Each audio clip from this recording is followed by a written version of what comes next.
Police के जवान अमित राणा की कोविड-19 से दर्दनाक मौत और उससे भी दर्दनाक वो मंजर जब आखिरी बार पिता अपने बेटे को, छोटा भाई अपने बड़े भाई को, पत्नी अपने पति और 3 साल का बेटा अपने पिता के अंतिम बार दर्शन नहीं कर पाए।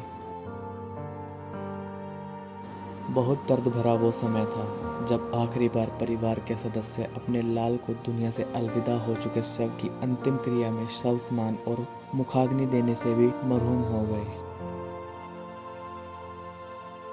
विद्युत देह शमशान में परिवार को शीशे के बाहर से दिखा अंतिम संस्कार कर दिया गया। यह दृश्य देख कोई पत्थर दिल भी अपने आंसू नहीं रोक पाएगा। फिर परिवार की क्या दशा रही होगी।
सोनीपत हरियाणा का बेटा, दिल्ली पुलिस का पहला एक जवान, कोरोना वायरस का योद्धा, देश के लोगों को कोरोना वायरस से बचाते बचाते अपनी जान दे गया। लेकिन किसी पर कोई फर्क नहीं पड़ता। दिल्ली सरकार ने शराब की दुकानों के लॉक खोल दिए। आज न जाने कितने अमित राणा जैसे जवान इस बेहिसाब भीड़ में अपनी जान पर खेलकर दिल्ली सरकार की शराब बिकवा रहे हैं। आइए अब हम आपको बताते हैं अमित राणा की दर्दनाक मौत से पहले क्या हुआ।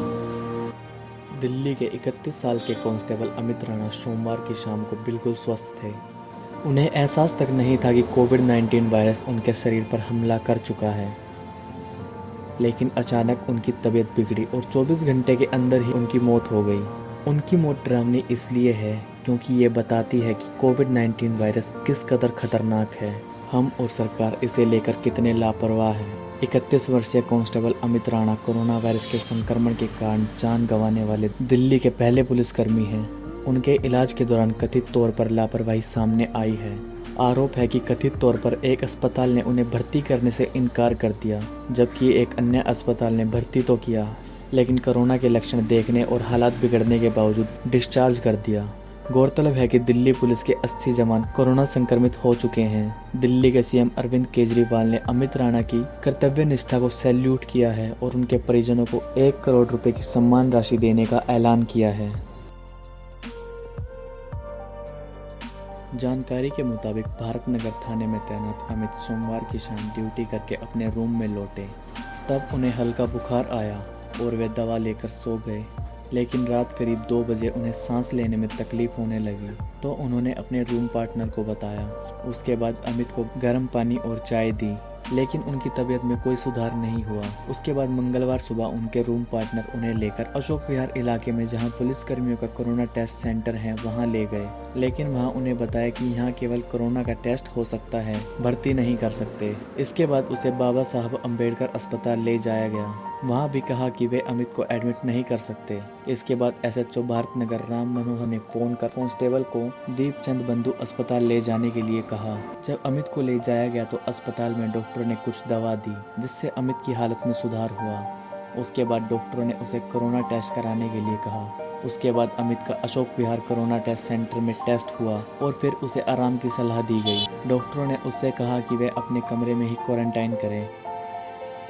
अमित टेस्ट कराने के बाद अपने कमरे में वापस लौट आया, लेकिन मंगलवार शाम उसकी तबीयत फिर बिगड़ गई। जैसे ही इसकी जानकारी एसएचओ को मिली, उन्होंने फौरन आरएमएल अस्पताल में बात करके अमित को वहां भेजा, लेकिन अमित ने रास्ते में ही दम तोड़ दिया। बुधवार को अमित की रिपोर्ट आ गई, जिसमें पता चला कि वो कोरोना पॉजिटिव था। अब अमित इस दुनिया में नहीं है, लेकिन दुर्भाग्य वक्त ने ऐसी मार मारी। 27 वर्षीय पत्नी और 3 वर्ष का बेटा भी कोरोना वायरस का शिकार निकला। माँ और बेटे को आइसोलेशन वार्ड में भर्ती कराकर पूरे परिवार को क्वारंटाइन करा दिया गया है। अब सवाल यह खड़ा होता है, अगर समय पर अमित को वेंटिलेटर मिल जाता तो क्या उसकी जान बच सकती थी। महज 24 घंटे में ही अमित को कोरोना के लक्षण आए और उसकी मौत हो गई। ये हर किसी के लिए डरावना है।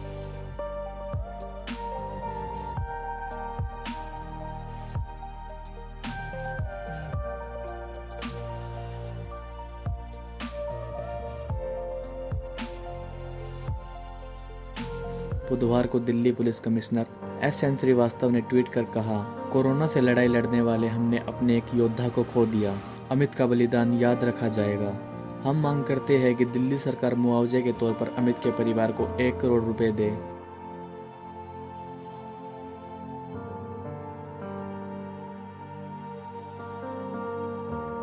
दिल्ली में किसी दिल्ली पुलिस के जवान की कोरोना से ये पहली मौत है। दिल्ली पुलिस के 80 जवान कोरोना संक्रमित हो चुके हैं। अमित राणा की मौत एक सबक है। घरों में रहो, नहीं तो मौत तुम्हारे पास आ चुकी है।